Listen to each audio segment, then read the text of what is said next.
تو وہ ہندوستان سے پہلے ایک چھوٹی سی کہانی شروع ہوئی لندن میں، جو بہت لمبی کہانی بن گئی ہندوستان میں اور بعد میں پاکستان میں۔ لندن 1936، 37، 38 ہم لوگ اسٹوڈنٹ تھے، کام کرنے والے تھے، ادیب بھی تھے، اور ہم سیاست میں بہت دلچسپی رکھتے تھے۔ اس زمانے میں آپ کرشنا مینن کے ساتھ کام کرتی تھی؟ جی ہاں، وہ ڈاکٹر تاثیر اور ملک راجلان نے ہم پہ زور دیا تھا کہ تم لوگ تو ہمارے ملک کی آزادی میں دلچسپی رکھتے، کوئی کام تو کریں۔ تو ایک چھوٹا سا دفتر تھا وہاں پہ اسٹرینڈ میں، اس میں کرشنا مینن کے دفتر وہی تھا۔ تو ہم لڑکیاں جایا کرتے تھے ان کی کبھی ٹائپ کرنے کے لیے یا لفافے ایڈریس کرنے کے لیے یا ان کی باتیں سننے کے لیے۔ تو اس سے ہماری یعنی knowledge of the Indian independence movement بہت بڑھ گئے۔ اپنی شادی کے بارے میں تو بتائیے۔ بتا دوں تو میں آ رہی ہوں اس اسٹیج پہ، ابھی تو پہنچی نہیں ہندوستان۔ پہلی ملاقات تو ہندوستان میں ہوئی تھی نا، فیض سے، امرتسر میں۔ وہ بھی ایم اے کالج میں پڑھایا کرتے تھے، لیکچرر تھے انگریزی۔ تو تاثیر صاحب کے ہاں، تاثیر بھائی ہم کہیں گے، ان کے ہاں تو بہت ادیب اور اسٹوڈنٹ جمع ہو جاتے تھے نا، ہفتہ اتوار کے دن کوئی امبالہ سے آتا تھا، کوئی لاہور سے آتا تھا، ان میں تو شامل تھے فیض۔ تو ہماری دوستی ہو گئی، سب سے ہو گئے، لیکن آہستہ آہستہ تو فیض سے زیادہ ہو گئے۔ اور پھر ہم نے بھی سوچا تھا کہ دوستی بڑھتے بڑھتے تو ایک حد تک ہوتے ہیں نا، تو شادی تو ہو جائے۔ لیکن دو باتیں تھیں، ایک تو فیض صاحب تو کے خاندان جو تھا نا کافی آرتھوڈاکس پنجابی، چودھری جٹ، تو وہ اپنی ذات سے باہر تو پھر شادی نہیں کیا کرتے تھے۔ ایک تو میں میم بھی تھی، اس سے زیادہ ان کی فیملی کو برایا کرتے تھے۔ اور ہمارے خاندان نے سوچا تھا کہ ہم واپس آ جائیں گے 1 سال کے بعد، اور فیض صاحب سے تو وہ ملے نہیں، تو انہوں نے کچھ ریسٹرکشنز کہا تھا سوچ لو، یعنی انتظار کریں۔ اور فیض کے وہ داخلہ ہوا تھا کیمبرج میں، وہ جانے والے تھے، تو ہم نے بھی سوچا چلو ذرا انتظار کریں، دیکھ لیتے ہیں۔ لیکن لڑائی شروع ہو گئے، اور لڑائی شروع ہونے کے بعد تو فیض نے اپنی دخل بند کر دی، اور ہمارے والدین آہستہ آہستہ انہوں نے اجازت دی۔ اس وقت تک تو تاثیر صاحب تو سری نگر جا چکے تھے، وہ پرنسپل تھے نا ایس پی کالج کے، تو ہم بھی چلے گئے، تو شادی تو وہاں ہونی تھی۔ شیخ عبداللہ، ہاں، شیخ عبداللہ نے ہمارے نکاح پڑھا تھا۔ فیض صاحب آئی تھی برات میں، تو صرف 2 آدمی تھے، اور کون کون؟ فیض صاحب کے چھوٹے بھائی اور ایک دوست تھے۔ اور وہاں اس دن مشاعرہ بھی تو ہوا؟ جی ہاں، اس میں مشاعرے میں جوش محل والی بھی تھے، مجاز بھی تھے۔ فیض صاحب جب یہاں پچھلے برس یعنی پچھلی دفعہ تشریف لائے، تو جو ان کا آخری ٹیلی ویژن انٹرویو تھا وہ بی بی سی کی ایشین یونٹ میں ریکارڈ ہوا۔ اور یہ بھی ایک عجیب بات ہے کہ ایک یادگار مشاعرہ بھی ہم نے ریکارڈ کیا، جو ٹیلی ویژن کا ان کا ہندوستان اور پاکستان میں اور یہاں بھی آخری مشاعرہ تھا۔ ہم چاہیں گے کہ آپ اس کو برمنگھم والے، جی ہاں، کہ آپ اسے لانچ کریں۔ اچھا، میں بہت خوشی سے کروں گی۔ مجھے بہت خوشی ہوئی اس فیض کے آخری مشاعرے کو اوپن کرنے کے لیے، شکریہ۔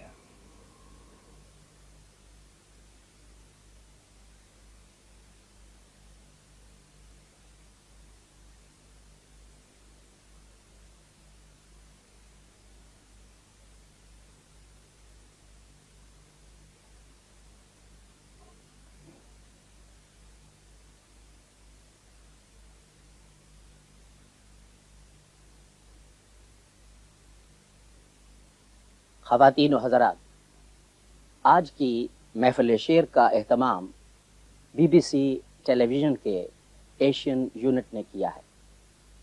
یہ محفل شعر کئی اعتبار سے یادگار ہے۔ بھلا کوئی بھی نشست یادگار کیوں نہ رہے گی جب اس میں بطور مہمان خصوصی فیض احمد فیض جیسی یگانہ روزگار ہستی شرکت فرما رہی ہو، اور جس مشاعرے میں جو شعراء حصہ لے رہے ہوں ان کے اسماء گرامی اس طرح سے ہیں: زہرا نگاہ صاحبہ، احمد فراز صاحب، شہرت بخاری صاحب، افتخار عارف صاحب، جمیلہ بانو صاحبہ۔ فیض صاحب شرکت فرما رہے ہیں آج کی اس محفل شعر میں بطور مہمان خصوصی کے، یہ ہم سب کی خوش بختی ہے۔ فیض صاحب پر ہم لوگ ان کی شاعری پر جتنا بھی اردو ناز کرے کم ہے، یعنی ہماری شعری روایت ابھی میں عرض کر ہی رہا تھا کہ صدیوں پرانی ہے، اور کیسی کیسی شخصیتیں اور کیسی کیسی ہستیاں گزری ہیں، ایک سے ایک بڑا شاعر ہماری شعری روایت میں موجود ہے۔ لیکن فیض صاحب کا کمال یہ ہے کہ انہوں نے اردو شاعری کی تخلیقی روایت کو ایک بین الاقوامی سطح دی۔ انقلابی شاعر ہیں فیض صاحب، لیکن ان کا لہجہ غنائی ہے، دھیما، نرم، دلاویز، اس میں ایک ایسی قوت شفا ہے ان کی آواز میں، جیسے کوئی دل کے بہت پیار سے دل کے رخسار پر ہاتھ رکھا۔ انہوں نے اپنے عصر کے درد کو، کرب کو، عوام کی دھڑکنوں کو، سماج کے مسائل کو، اور جو سیاسی تقاضے ہیں آج کے فنکار سے، ان کو بھی شاعری میں سمویا ہے، اور ان کا شعر درد محبت سے بھی چور ہے، اور کلاسک کی روایت سے بھی رشتہ نہیں توڑ، اسے انحراف کیا ہے، معنیاتی سطح پر ایک نیا جہان معنی روشن کر دیا ہے۔ ان کے ہاں ہر شعر میں، ہر نظم میں، غزل کی کے ایک ایک لفظ میں، یعنی یوں معلوم ہوتا ہے کہ خیال کی پھلجھڑی روشن ہو گئی۔ پہرایا کلاسکی ہے، جو ہماری قدیم روایت چلی آتی ہے، خدا سخن میر سے غالب اور بڑی ہستیاں انیس، نذیر، اقبال، اور خود ہمارے عہد میں جوش تھے، تو یہ سارا کا سارا خون ان کے شعری وجود کا، شعری وجود میں، ان شعری وجود کی رگوں میں دوڑتا ہے، اور اپنے معنی سے، اپنے قیمتی تخلیقی تجربے سے انہوں نے اردو شاعری کی کائنات کو روشن کیا ہے۔ تو آج کی محفل ایک اعتبار سے فیض صاحب آپ کے نام ہے۔ ہم اس کا آغاز کرتے ہیں جمیلہ بانو صاحبہ سے، جو ہندوستان کی خواتین شعراء میں بڑی اہمیت رکھتی ہیں، اور جنہوں نے انسانی تعلقات کی دھوپ چھاؤں کو بڑے پیارے اور رسیلے لہجے میں ادا کیا ہے۔ جمیلہ بانو صاحبہ، آپ فرمائیں۔ میں فیض صاحب سے اجازت لیتے ہوئے چند شعر غزل کی پیش کرتی ہوں۔ اس ملک کے موسم کا اثر ذرا زیادہ ہی ہو گیا ہے میرے اوپر، لیکن میں چند شعر پیش کرتی ہوں، ملاحظہ فرمائیے۔ ایک خلش سی ذہن و دل کو، ایک خلش سی ذہن و دل کو رات دن تڑپائے ہے، ایک خلش سی ذہن و دل کو رات دن تڑپائے ہے، راستوں کی بھیڑ میں جب زندگی کھو جائے ہے۔ مطلع ثانی ملاحظہ فرمائے کہ لمحہ لمحہ بے قراری دل کی بڑھتی جائے ہے، لمحہ لمحہ بے قراری دل کی بڑھتی جائے ہے، جب میرا ماضی مجھے اس حال میں یاد آئے ہے۔ شعر ملاحظہ فرمائیے کہ راستوں کی گرد سے منزل کا اندازہ نہ کر، راستوں کی گرد سے منزل کا اندازہ نہ کر، میرا ذوق جستجو ہر دم یہی سمجھائے ہے، پھر مجھے جیب و غریبہ کی نہیں رہتی خبر، جب درے زندہ پہ کوئی بیڑیاں کھنکائے ہے۔ مقطع غزل کا پیش خدمت ہے کہ تو جمیلہ ایک ورق ہے اس کتاب دہر کا، تو جمیلہ ایک ورق ہے اس کتاب دہر کا، تیرے دم سے داستاں میں رنگ بھرتا جائے ہے۔ شکریہ شکریہ شکریہ۔ افتخار عارف صاحب نے پچھلے چند ہی برسوں میں اردو کے ادبی حلقوں میں جس طرح سے اپنی شعری شناخت کرائی ہے، پاکستان میں بھی، ہندوستان میں بھی، اور لندن جیسے بین الاقوامی مراکز جو اردو کے اب بنتے جا رہے ہیں مغرب میں، انہوں نے جس طرح سے بے گھری اور بے زمینی کے درد کو ایک لہجہ دیا ہے اور احتجاج کی ایک لے پیدا کی ہے، اور فرد کے پندار کے تحفظ کے لیے وہ جس طرح سے ہلکے میٹھے طنز سے اور کبھی کبھی تعریض کے وار سے کام لیتے ہیں، سننے سے تعلق رکھتا ہے۔ افتخار عارف صاحب، کہاں کے نام و نسب، علم کیا فضیلت کیا، کہاں کے نام و نسب، علم کیا فضیلت کیا، جہان رزق میں توقیر اہل حاجت کیا، شکم کی آگ لیے پھر رہی ہے شہر بشہر، شکم کی آگ لیے پھر رہی ہے شہر بشہر، سگے زمانہ ہیں ہم کیا، ہماری ہجرت کیا، اور مال عزت سادات عشق دیکھ کے ہم، مال عزت سادات عشق دیکھ کے ہم، مال عزت سادات عشق دیکھ کے ہم بدل گئے تو بدلنے پہ اتنی حیرت کیا، دمشق مصلحت و کوفہ نفاق کے بیچ فغان قافلہ بے نوا کی قیمت کیا، ہمار خانہ ہستی میں ایک بازی پر تمام عمر لگا دی تو اب شکایت کیا، ہمار خانہ ہستی میں ایک بازی پر تمام عمر لگا دی تو اب شکایت کیا، اور فروغ صنعت قداوری کا موسم ہے، فروغ صنعت قداوری کا موسم ہے، سبک ہوئے پہ بھی نکلا ہے قد و قامت کیا، شکم کی آگ لیے پھر رہی ہے شہر بشہر، سگے زمانہ ہیں ہم کیا، ہماری ہجرت کیا، کہاں کے نام و نسب، علم کیا فضیلت کیا، کہاں کے نام و نسب، علم کیا فضیلت کیا، جہان رزق میں توقیر اہل حاجت،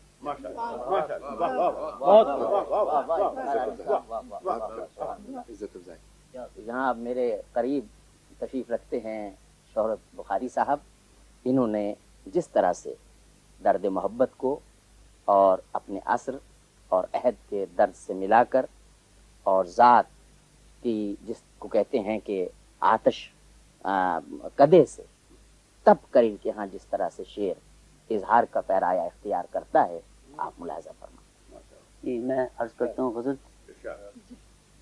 تھے کبھی چاند میں بسنے والے، تھے کبھی چاند میں بسنے والے، شوق کے ہاتھوں اجڑنے والے، منزلیں راستہ کن کا دیکھیں، پابریدہ ہوئے چلنے والے، پوچھتا پھرتا ہوں سناٹوں سے، پوچھتا پھرتا ہوں سناٹوں سے، کیا ہوئے شہر کے بسنے والے،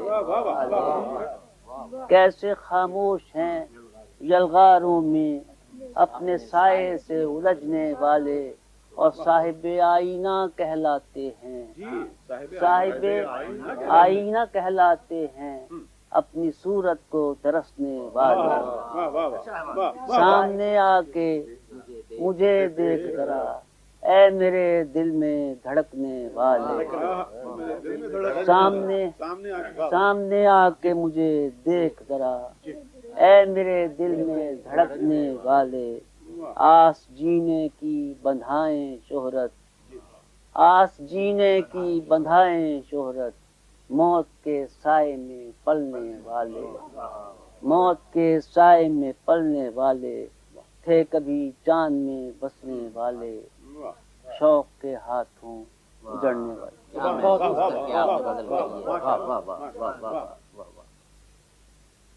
اب ہم زحمت کلام دے رہے ہیں احمد فراز صاحب کو، اور فراز صاحب ہمارے ان شعراء میں سے ہیں جن کا کلام ہندوستان اور پاکستان میں بھی گونجتا ہے اور باہر کے ملکوں میں بھی۔ ادھر انہوں نے اپنے اصل سے بھی ایک طرح سے کہ اس کے تقاضوں سے، جس طرح سے کہتے ہیں کہ تخلیق کار کا ذہن ٹکراتا ہے اور ان کو سمجھتا ہے اور جذب کرتا ہے اور مسائل پہ غور و فکر کرتا ہے، اور فنکار کہیں نہ کہیں جا کر جب اپنے ضمیر کی آواز سنتا ہے تو اس پر لبیک کہتا ہے. تو احمد فریح صاحب آپ کچھ عنایت فرمائیں. ایک تازہ غزل کے چند شعر. ردائے غم خاموشی کا کفن پہنے ہوئے ہے.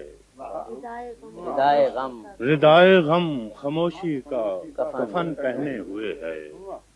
کوئی تیرا کوئی میرا بدن پہنے ہوئے. واہ واہ واہ واہ واہ. اندھیری اور اکیلی رات اور دل اور یادیں. اکیلی اور اندھیری رات اور دل اور یادیں. یہ جنگل جگنوؤں کا پیرہن پہنے ہوئے ہے. رہا ہو بھی چکے سب ہم قفس کب کے مگر دل. یہ وحشی اب بھی زنجیرے کہن پہنے ہوئے ہے. کہاں کا دستہ تیشا کہاں کا دست شیریں. کہ پرویزی لبادہ کوہکن پہنے ہوئے ہے. سنا ہے ایک ایسا طائفہ ہے دوستوں میں. سنا ہے ایک ایسا طائفہ ہے دوستوں میں جو دیوانہ نہیں دیوانہ پن پہنے ہوئے. کیا شعر کہہ دیا, کیا شعر کہہ دیا. سنا ہے ایک ایسا طائفہ ہے دوستوں میں. سنا ہے ایک ایسا طائفہ ہے دوستوں میں جو دیوانہ نہیں دیوانہ پن پہنے ہوئے. فراز اب حال دل کس سے کہیں اس شہر میں تو جسے دیکھو کلاه بانگ پن پہنے ہوئے. احمد فراز صاحب کے بعد اب ہم زحمت دے رہے ہیں زہرا نگاہ صاحبہ کو. بے حد شیریں سخن اور یعنی صاحبہ طرز شاعرہ. غزل اور نظم دونوں پر یکساں قدرت حاصل ہے. اور یوں تو ادھر جو ان خواتین شعراء کا کلام سامنے آیا ہے اکثر و بیشتر اس میں ایک نئے لہجے کی گونج سنائی دیتی ہے. لیکن اگر یہ حیثیت صرف جسم کی سطح پہ ملے تو ہم اسے اکہرا سمجھتے ہیں. ایک نظم پیش کرتی ہوں میں, دیکھیے کوشش کرتی ہوں. اس کا عنوان ہے متاع الفاظ.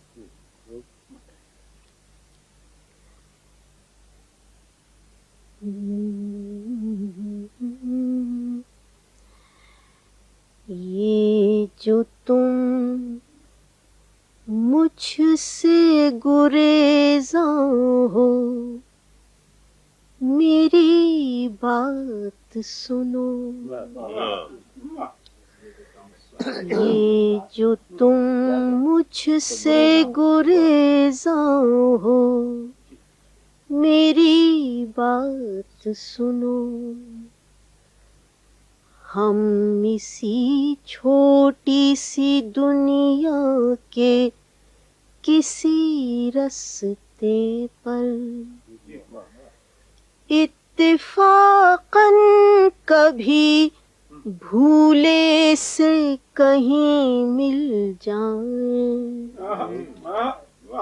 کیا ہی اچھا ہو کہ ہم دوسرے لوگوں کی طرح کچھ تکلف سے سہی ٹھہر کے کچھ بات کریں.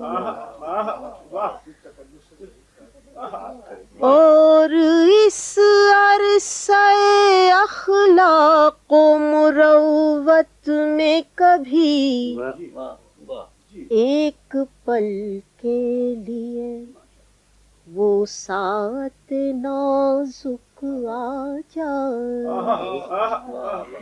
ناخن لفظ کسی یاد کے زخموں کو چھوئے. ناخن لفظ کسی یاد کے زخموں کو چھوئے. ایک جھجکتا ہوا جملہ کوئی دکھ دے جائے. کون جانے گا کہ ہم